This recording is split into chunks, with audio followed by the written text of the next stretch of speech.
And now we'll turn to Mr. Karantonis. Thank you, Mr. Chair.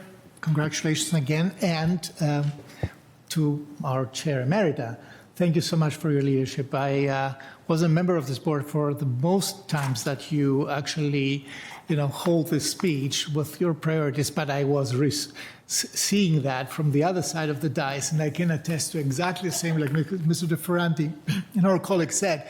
You stood up and you did that, and it's actually an important moment of reflection of another type of transition, which is the generational transition in Arlington, that, like everywhere in our nation, everywhere in the world, in fact, is a matter of how life flows and how new challenges are faced and addressed by new generations with a new, fresh eye and a new, fresh approach. Talking about that, 2022, the first post-pandemic or purportedly post-pandemic year, was a year of recovery and of transition to the new normal. We heard a lot of conversation about this today. And a year of recovered optimism, despite the lively and sometimes acrimonious discussion on housing, we recovered our normality of life, and we faced future with energy and resilience that is so us, so Arlington, and that includes lively discussions about land use.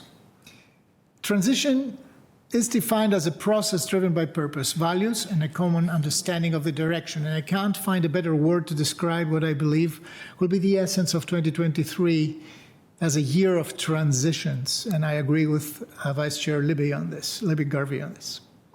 My focus and priorities this year account for the sentiment and reflect areas that are critical to the welfare and the happiness and safety and prosperity of our entire community. And I will start not with Ms. Amira, but with climate emergency, like Ms. Crystal did. I still have it in my mind ringing Greta Thunberg in representation of her generation, who is about to inherit the devastating consequences of our lack of action. She said that, called upon elected representatives, that ourselves, colleagues, and the blah, blah, blah, meaning now it's the time for action. Arlington has the brainpower, the economic capacity, the political insight to become an exemplary leader and a hub for environmental innovation in the region, in the nation. What is good for the environment is good for our economy, is good for jobs and investment, is good for our community and our future. It is the right time to invest aggressively in electric infrastructure for transportation and public transit. But our focus, and I agree, Mr. Chair, should be centered in putting the public and the disadvantaged communities and people first. The biggest and most efficient EV, I'm not tired to repeat, is Metro Rail. It doesn't need charging, by the way. It needs ridership. Modal shift to walkability and to public transit is the most effective decarbonization tool, not only because it's very low emissions, but because it supports by orders of magnitude more energy and resource efficient land use and economy. My focus will be on bringing ridership back. That includes seriously considering fare free transit on the ART system. And at the same time, we should, and I agree with that, continue to strive to improve service, including, but not limited to, advancing the long overdue premium transit on Columbia Pike. It is time to insist in the electrification of buildings and into a new level of sticks and carrots to incentivize energy efficiency. Preservation and creative repurposing of existing buildings is the most effective choice to decarbonize our built environment. I look really forward to the new manager cabinet level office on climate change, providing executive coordination at the intersection of the Arlington Initiative to Rethink Energy and the programs associated with that, stormwater management, tree preservation, public infrastructure, waste management, and the preservation of natural resources. This kind of work is, to me, very important, and getting it right and getting the right momentum out of that is critical. Critical it is because we are about to grow smarter in the 21st century. Speaking of intersections, housing, as you all mentioned, is the most discussed issue in our community because there is hardly any aspect of governance or life that's not connected with it. We are a desirable place of opportunity because we excelled managing growth, but we haven't met the mark for producing the appropriate housing supply and the appropriate variability in housing choice. In the 20th century, roped-in density on transit corridors was the necessary condition for creating a sustaining transit infrastructure and the economy it supports.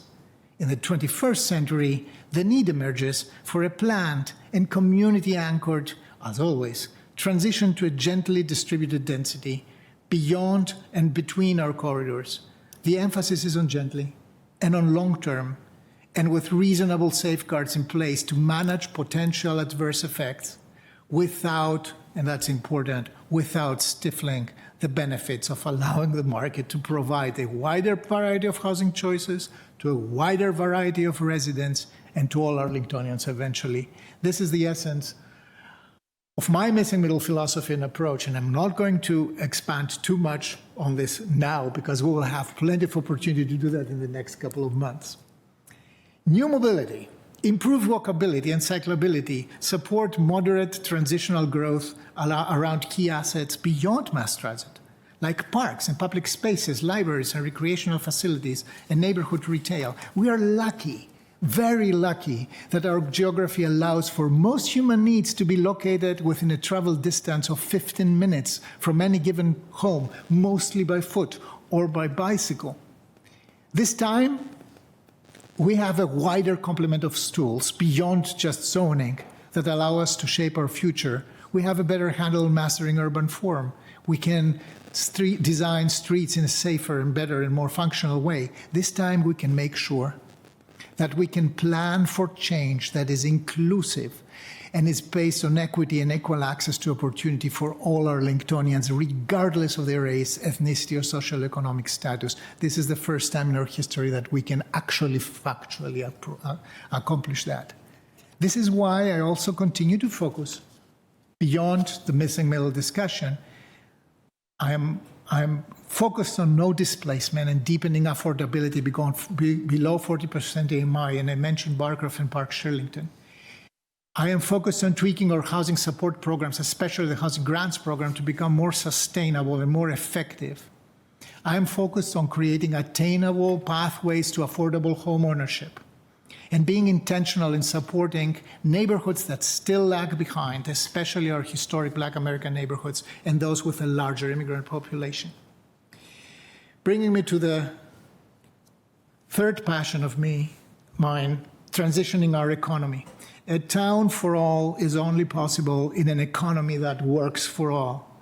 High commercial vacancy asks for courageous decision, and my colleagues have already mentioned that, and I agree. We have to be flexible and creative on adaptive reuse of existing buildings. We have to strengthen small business entrepreneurship. Thousands of good and resilient jobs can be secured and created if we put in place a reliable support framework facilitating access to operating capital, which remains the biggest challenge.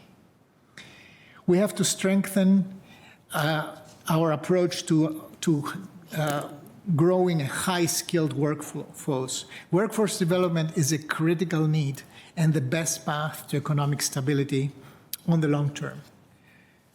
My parting thoughts tonight, the pandemic also taught us that a coordinated social safety net is essential. No Arlingtonian should go hungry. No Arlingtonian should lack access to physical or mental health care. Senior services and childcare on the other side of the age spectrum should be available to those who need them and need them now. In Arlington, every individual is important, and this is particularly true in times of momentous transitions that tend to overwhelm the most vulnerable. So in 2023, I invite you, all Arlingtonians, all my fellow neighbors, to continue to create communities of respect, kindness, and compassion, and filter discussions, including land use discussions, through these common values. Your local government will be a partner. And Mr. Chair, just allow me, in representation of all the more than 87 languages that are spoken in homes in Arlington, to just repeat that phrase in Spanish. Le invito a todas y todos a continuar creando comunidades de respeto, de benevolencia y compasión, y a incorporar estos valores en toda discusión cívica. A happy and prosperous new year to everybody. A feliz y próspero año nuevo. Thank you.